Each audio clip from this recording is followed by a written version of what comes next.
AI data centers are filling buildings with some of the most power-hungry computing hardware ever deployed. Almost all of the electrical energy going into that hardware eventually has to leave again as heat. The processors can keep calculating only if that heat is continuously carried away. So a large AI facility is not just a building full of computers. It is also a giant heat removal system. And this is where the water question becomes surprising. Some data centers can use liquid cooling while consuming far less water for cooling than people might expect. One boundary matters from the start. This story is about direct water used for cooling, not the broader water footprint associated with generating electricity or manufacturing hardware. At first, that sounds contradictory. If thousands of powerful processors are constantly heating the cooling liquid, wouldn't the facility need a constant supply of fresh water to keep them cold? Not necessarily. To understand why, we have to follow something more important than the water itself: the heat. Cooling is not really about making a processor feel cold. The job is to move its heat somewhere else, continuously. As long as the processors are working, heat keeps being produced. If it builds up around the hardware, the system can no longer operate within its required temperature limits. The cooling system needs an escape route. Inside an AI data center, that same problem is repeated across rack after rack. Before the heat can leave the building, it first has to get away from the components producing it. That is where liquid cooling has a major advantage. Engineers can capture heat much closer to where it begins. One way to do that is with a cold plate, a metal component in thermal contact with the processor. Cooling liquid flows through small channels inside it while the chip is working. Heat moves from the processor into the cold plate and from there into the flowing liquid. The liquid is not making the heat disappear. It is picking it up and carrying it away. Once the liquid absorbs the processor's heat, the problem has only moved. The processor is cooler, but now the coolant is warmer. Before that liquid can return and collect more heat, the system has to answer the next problem. What cools the coolant? The warm liquid does not have to be thrown away. It can carry its heat to a heat exchanger, which lets heat pass from one liquid loop into another without mixing the two fluids. As the heat moves across, the original coolant can return toward the servers and begin the trip again. And this is the key distinction behind the water paradox.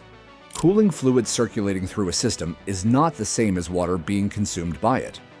A closed loop can keep recirculating most of its cooling fluid instead of constantly replacing it with fresh water. That does not mean the entire data center uses zero water. Makeup losses, maintenance, and other building functions can still require water. The point is narrower. The cooling liquid itself does not have to be continuously lost. If you enjoy seeing the hidden engineering behind systems like this, subscribe for more. But notice what we still have not solved. The coolant returned to the servers. The heat did not disappear. We only moved it into another loop. So where does all that heat finally go? In a dry-cooled system, the final destination can be surprisingly ordinary: the outside air. The warm facility liquid reaches a dry cooler, a large heat exchanger that works much like a giant radiator. The liquid stays inside sealed tubes, while fans move outside air across large metal surfaces. Heat passes through the metal into that moving air, and the air carries it away. The cooling liquid never has to meet the outside air.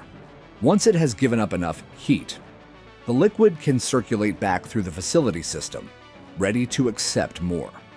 Now the whole journey is visible. Heat started at the processor. Liquid carried it away. A heat exchanger passed it into another loop. The dry cooler transferred it to the air outside.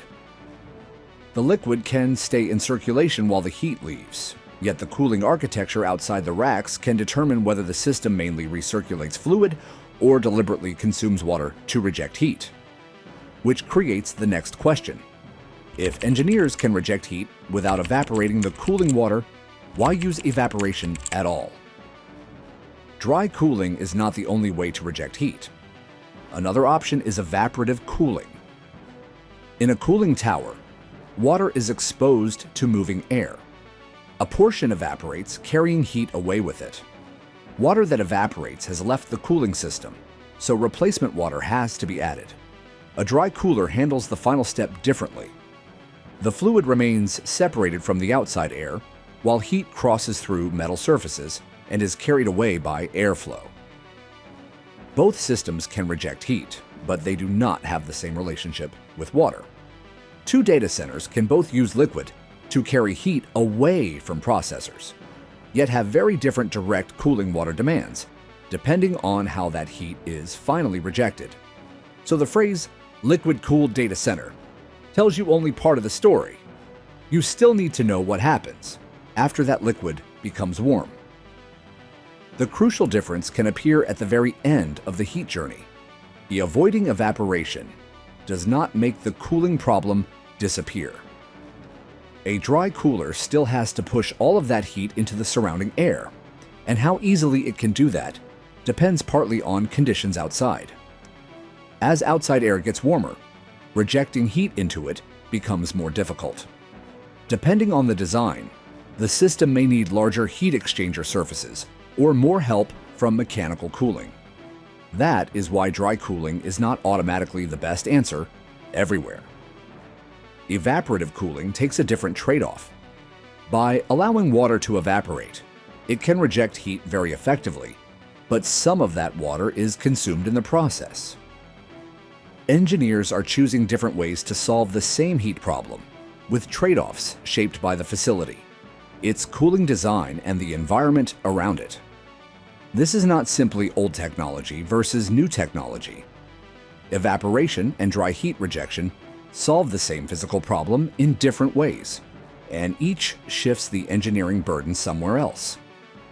Under favorable conditions, even the temperature of the outside air can become part of the cooling strategy.